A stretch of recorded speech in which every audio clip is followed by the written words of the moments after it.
Bismillahirrahmanirrahim. Assalamualaikum warahmatullahi wabarakatuh. Saya mau cerita tentang pengetahuan ya. Jadi apakah pengetahuan itu?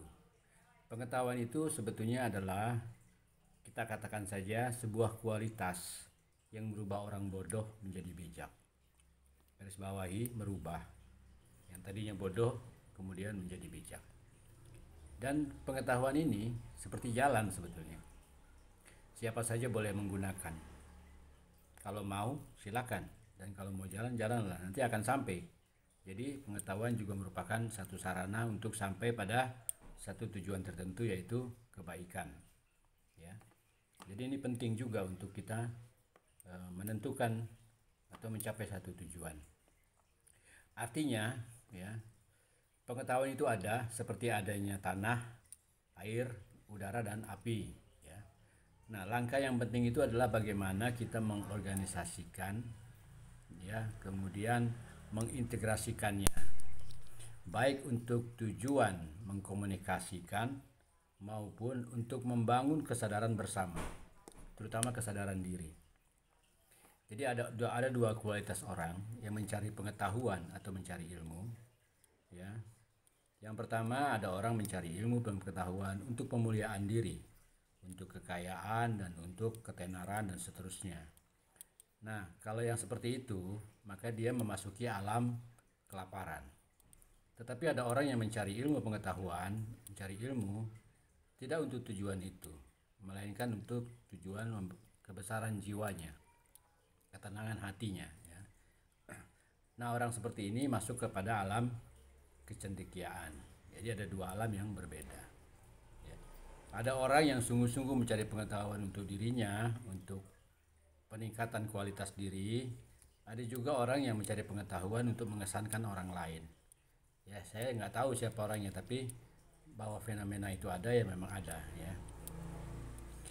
Nah, artinya begini, untuk mendapatkan suatu pengetahuan itu perlu belajar dan perlu ada yang mengajarkan. Bisa dengan cara pertukaran pemahaman ya kan, melakukan pertukaran, atau lebih bagus lagi bila menempatkan diri pada konteks yang lebih luas di dalam kekuatan sejarah dan sosial ya. Jadi kita bisa menekuni itu. Nah kawan, perbedaan itu sangat membantu kita untuk memahami dan mencari makna dari pengetahuan ya. Bumi sendiri kan berbeda ya, kita hidup di atas bumi. Karena bumi itu juga kita jelas menemukan perbedaan. Maka sikap mengetahui, mengenali, dan mempertimbangkan diferensiasi itulah yang mempercepat pertukaran antara dua orang atau dengan banyak hal.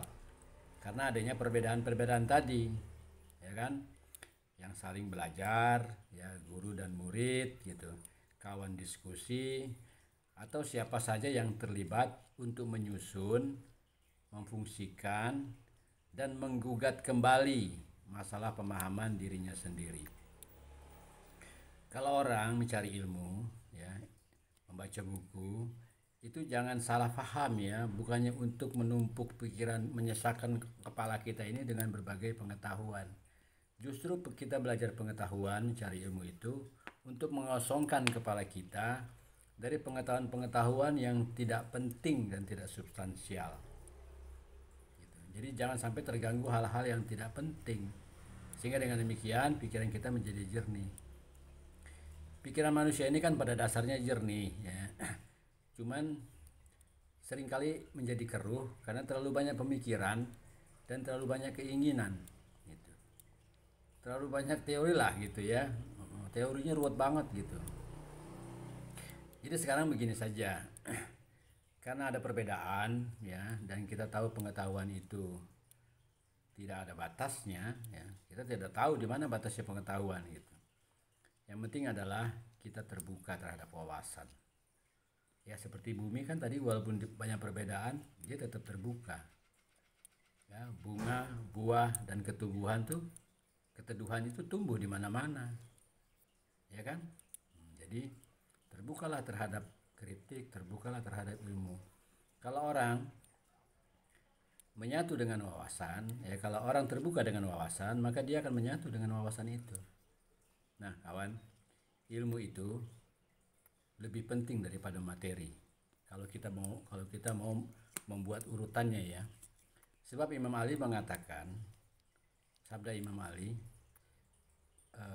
materi itu kita yang atur, sementara ilmu, pengetahuan, itulah yang mengatur hidup kita. Nah, terakhir, karena tadi di awal saya katakan bahwa pengetahuan itu adalah sebuah kualitas yang merubah orang bodoh menjadi bijak, maka ciri orang yang berpengetahuan itu adalah berubah. Selama orang itu tidak berubah dari masa ke masa, tidak ada perubahan substansi, gerak substansi, maka sesungguhnya dia hanya tahu, dia belum memiliki pengetahuan. Perubahan itu kan bisa terlihat ya, apakah secara material, jasadi, kemudian pertumbuhan kehidupannya, kita bisa melihat. Nah, itulah perubahan-perubahan yang dapat kita teliti dari segi-segi fenomenalnya, yang bersifat fenomenal. Dan itu menjadi penting. Oke, gitu dulu ya. Jangan lupa cari pengetahuan, sebab pengetahuan inilah salah satu tongkat yang dijadikan orang buta untuk meraba-raba jalan. Assalamualaikum warahmatullahi wabarakatuh.